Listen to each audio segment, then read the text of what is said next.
윤 전 대통령 관련 소식 이제 들어볼 텐데 내일이면요. 1심 선고가 나오게 됩니다. 이 부분에 대해서 법원이 생중계를 허용을 했습니다. 그러니까 과거를 돌이켜보면 다 보수 진영의 대통령이시네요. 박근혜 전 대통령, 이명박 전 대통령 선고 중계된 것처럼 내일도 윤 전 대통령에 대해 생중계로, 그러니까 딜레이는 조금 있습니다.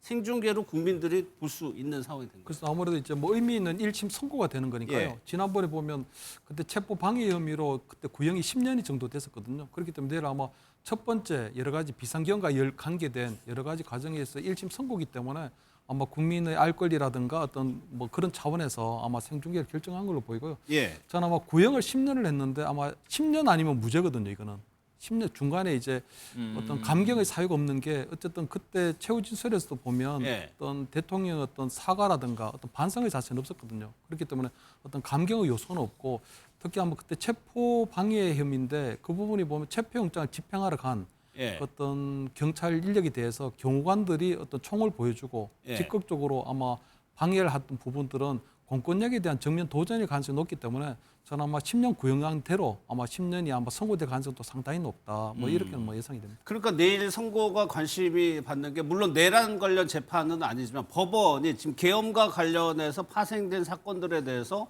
어떻게 보고 있는지 하고 계엄에 대해서도 어느 정도 간접적으로는 판단이 나올 수 있기 때문이거든요. 그렇죠. 사실 윤석열 전 대통령 측에서는 그렇기 때문에 이 선고가 내란 재판보다 먼저 나오면 안 된다고 사실 주장했죠. 그래서 계속 주장을 네. 해왔던 거잖아요. 그럼에도 불구하고 이렇게 먼저 판결이 나오는 것. 근데 앵커께서 말씀하신 것처럼 이미 사법부의 전반적인 분위기는 헌법재판소에서 파면 결정을 했을 때부터 이 예. 비상계엄에 대한 위헌적인 부분들을 상당 부분 인정을 한 것이기 때문에 판결이 나오는 건 뭐 형량의 문제나 이런 부분에 영향을 미칠 뿐이지 사실상 재판 결과는 저는 유죄 쪽으로 이미 가닥을 잡고 있다고 보고 있습니다. 그렇기 예. 때문에 저는 이번 내일 재판 결과가 나오는 것도 부담 없이 내란 재판 결과와 상관없이 먼저 나올 수 있다고 보는 것이고요. 그렇기 때문에 윤석열 전 대통령 측에 계속해서 주장하고 있는 이런 것들은 사실상 목리에 가깝다고 보고 있습니다. 그러면 지금 국민의힘에서는 선고 때까지 별다른 입장 없었잖아요. 내일 선고 나오면은 지금 입장 내일 준비하고 있는 거예요? 예, 선고 결과에 따라서 입장이 아마 나올 거라고 보입니다. 전혀 입장은 뭐 모든 국민이 주목하고 있는 사안인데 그 구형 때까지는 안 했죠, 지금까지. 그래도 안 했죠. 예, 안 했고 선거 나오면 이제 할 것 같은데 뭐 당의 공식적으로 어떤 대변인 논평이 나오기보다는요 아마 예. 지도부 입장에서 짤막하게 입장을 내지 않을까 싶은 생각이 좀 듭니다. 그러면 이번 선고하고 내란 재판 선고도 조금 다르게 보는 측면이 있습니까? 아니면은 첫 선고니까 여기에 좀 방점을 찍고. 첫 선고라고 이제 뭐 관심이 많이 가긴 하죠. 예. 근데 내란 재판보다 완전히 좀 다른 재판입니다. 성격이. 뭐 거기는 사형하고 무기 말고는 뭐 선고할 게 없는 거고요. 이거는 체포 방해이기 때문에 형량이 굉장히 비교할 수 없을 만큼 작을 수도 있고 예. 무죄 가능성도 배제할 수 없죠. 왜냐하면은 그때 이제 영장이 나왔을 때 영장 쇼핑했다는 얘기가 나왔지 않습니까? 체포영장이 발부될 때까지 법원을 찾아다니는 거 이거 하나. 그리고 영장 한번 기각됐으면 기각된 사유를 포함해서 재영장을 청구해야 되는데 그때 영장 기각된 거 사유를 포함하지 않고 영장을 청구했었거든요. 그러니까 체포영장 가지고 대통령실에 왔는데 그 영장이 적법하게 발부된 게 아니라 그러면 우리는 예. 인정할 수 없다라고 나름대로 항명할 수 있는 권한도 인정받을 수가 있는 거예요. 따라서 내일 선고 결과를 좀 지켜봐야 된다 생각합니다. 일단 내일 선고가 나면은 뭐 선고양, 무죄 말씀 따라서 장동혁 대표에게 또 다시 시선이 갈 수밖에 없어요. 장동혁 대표는 지금 단식을 들어가고 있기 때문에 또 어떤 입장을 낼지도 궁금해집니다. 구형 때요. 그러니까 윤 전 대통령이 실소, 좀 헛웃음을 보였죠. 이걸 두고 좀 다양한 해석들이 나오고 있는데 먼저 어떤 해석들인지 한번 들어보도록 하겠습니다. 국민은 비극적 역사가 반복되지 않도록 다시금 전두환, 노태우 세력에 대한 단죄보다 더 엄정한 단죄가 필요함을 실감하게 되었습니다. 이에 피고인 윤석열에게 사형을 구형합니다.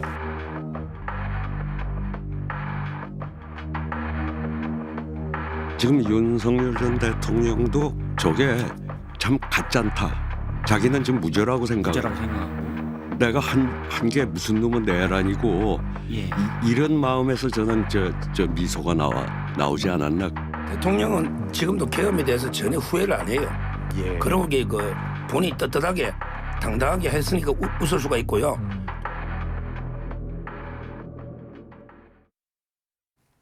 그럼 요약하면 오만인 거냐, 허세인 거냐, 아니면은 당당한 거냐. 성추 대변인은 어떤 생각이세요? 근데 방금 들었던 유인태 총장님과 서정욱 변호사의 그 뉘앙스나 톤이 좀 다르긴 합니다만 예. 결국 윤석열 전 대통령은 본인이 무죄라고 생각하기 때문에 본인은 떳떳하다고 생각하기 때문에 헛웃음을 지은 거라고 지금 볼 수 있는 거겠죠. 근데 저는 헛웃음 이쪽보다는 거의 전 자포자기의 웃음이라고 봅니다. 정말 윤석열 전 대통령이 본인이 끝까지 무죄라고 생각하고 있을까? 예. 저는 검찰총장 출신이기 때문에 특검에서 사형을 구형했다는 거에 그 무게감과 의미를 누구보다도 본인이 잘 알 거라고 생각합니다. 그래서 본인이 재판 과정에서 어떻게든 사형 구형이 아닌 그 밑으로 끌어내려서 구형 정도는 무기징역으로 한 다음에 그 다음에 뭔가 판결에서 더 끌어내릴 그런 목표를 갖고 재판을 진행을 해왔을 텐데 예. 결국 본인이 재판을 받는 동안 해왔던 그 하나의 목표가 사실상 사형 구형으로서 다 그냥 무너져 내린 거거든요. 그렇기 때문에 예. 저는 자포자기의 웃음이 더 컸다라고 저는 보고 있습니다. 그런데 이런 해석도 있어요. 웃음을 여유라고 해석을 하면 결국엔 사면이 네. 될 것이다. 그러니까 과거에 저희가 한번 전직 대통령들이 얼마 만에 사면이 됐는지를 저희가 살펴보니까 저는 이 부분이 좀 놀랐는데 전두환 씨 같은 경우에는 2년 1개월 살았어요. 불교가. 그러니까 저는 아마 그 윤석열 전 대통령이 마지막에 이렇게 웃음을 하는 걸 보면 예. 아마 저는 40년 전 본인이 대학생 때 그때 모의법정에서 전두환 네. 비상계엄에 대해서 그때 사형을 구형했던 그 오버랩이 됐다고 보이거든요. 그때 당시에는 아마 전두환 어떤 비상계엄에 대해서는 본인이 대학생으로서 검사 역할을 하면서 구형을 했는데 그 내용을 좀 안다는 얘기죠. 40년이 지나 지금은 실제 법정에서 본인이 오히려 40년 구형을 받는 피고인의 입장이 있었기 때문에 예. 아마 그런 과정에서는 허탈 웃음이 좀 나왔다고 보고요.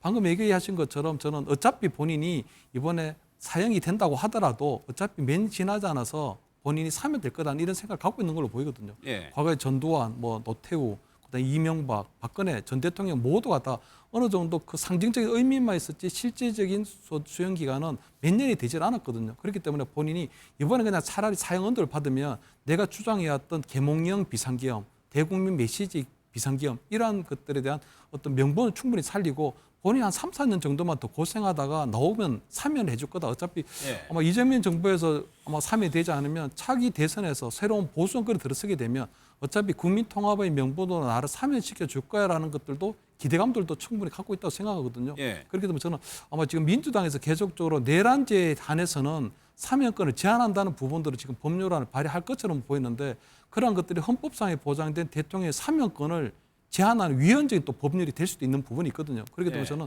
아마 이번에 그런 부분에 있어서 이 내란죄에 대한 사면을 어떤 식으로 또 제한할 것인가 그리고 대통령이 전반적으로 그냥 어떤 법원의 결정을 무력화시키는 그런 네. 사면권 어떤 형태로 좀 어떻게 제한을 국민 통제를 할 것인가 아니 이런 부분에 있어서도 좀 논의가 조금 있어야 되지 않을까 저는 이런 말씀을 좀 드립니다. 예. 실제로 복역 기간을 보면은 노태우 전 대통령도 3년이 안 돼요. 2년 2개월. 이명박 전 대통령 2년 8개월. 박근혜 전 대통령이 가장 길었는데 4년 9개월. 그러니까 5년 아니면은 전직 대통령을 다 사면 풀려났다는 얘기입니다. 지금 막 사형이니 무기니 해가지고 굉장히 결국에는 이렇게 될 것이다. 이것은 민주당 내에서도 이런 분명히 알고 있는 분들 많을 거예요. 이 부분은 좀 어떤 분위기인가요? 글쎄요, 뭐 지금 아까 말씀하신 뭐 방에서는 이 내란과 관련된 죄일 경우 사면을 못 받도록 하는 법안 이런 것도 얘기가 나오고 있고 지금은 국민적 분노가 상당히 높은 상황이기 때문에 네. 이후에 대해서 벌써부터 이야기하는 건 너무 섣부른 것 같습니다.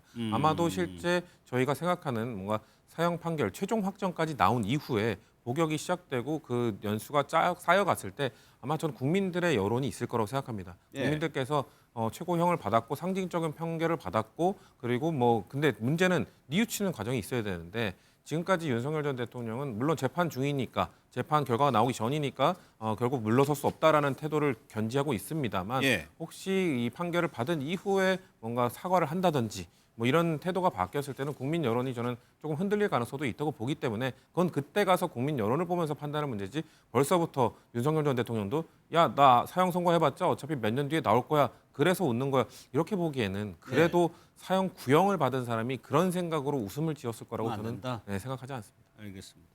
윤 전 대통령에 가려 있는 인물들이 있습니다. 김용현 전 장관하고 노상원 전 사령관. 이 사람들의 최후 진술도 한번 따져볼 텐데 먼저 핵심적인 내용 듣겠습니다. 이 재판에서 제가 무거운 형벌을, 무거운 중벌을 받을까봐 두려운 것이 아닙니다. 이 재판 결과가 사랑하는 나의 조국 대한민국이 중국, 북한 공산사회주의 체제로 전락해서 속국으로 전락하는 그 마중물이 될까봐, 그 입구가 될까봐 두렵습니다. 자랑스러운 대한민국이 베네수엘라처럼 될까봐 두렵습니다. 저는 군을 떠난 민간인이지만 저를 믿고 의지하시는 장관님의 말씀에 충실히 따르려고 노력했고 이 점에 있어 추호의 미련이나 후회도 없습니다. 윤석열 대통령님을 한 번도 뵌 적 없습니다. 그러나 대통령님의 국민을 위한 충정과 열정, 진실성은 국민의 한 사람으로서 존경합니다. 먼저 김용현 전 장관의 저 발언이 우리나라가 중국이나 북한처럼 사회주의 체제로 전락할까 봐 두렵다. 지금 2026년이거든요. 이준호 대표 실제로요. 아니 저럴 가능성이 있겠습니까? 근데 실제로 저런 얘기를 믿고 있다는 얘기잖아요. 김용현 장관.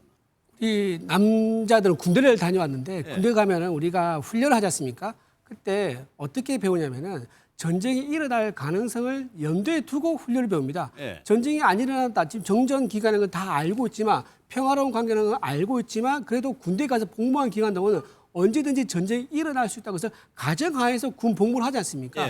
이분들은 군인입니다. 군인이기 때문에 우리나라 안보라든가 국방, 그래 북한의 어떤 간첩행위, 중국의 간첩행위 이런 거에 대해서 늘 의식을 하면서 방어하고 또 그걸 이제 국민의 안전과 생명을 지키는 거에 대해서 최우선 과제로 생각하시는 분들이에요. 직업상 그렇게 평생을 살아오신 분들인 거죠. 그리고 실제로 중국 같은 경우는 민간이 들어가지고 우리나라 군사시설 가서 사진 촬영했지 않습니까? 항공모함이라든가. 아니, 간첩행위는 알겠는데. 간첩행위 했죠.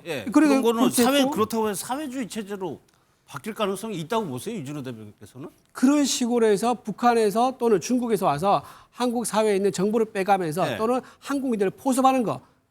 포섭한 거 이제 말씀드리면 민노총에 있는 간부가 동남아시아 가지고 북한 간첩 만나가지고 공작금 받았고 지령도 받았지 않습니까? 그리고 이태원 참사 났을 때 북한에서 내려보낸 지령이 뭡니까? 지령 문구 그대로입니다.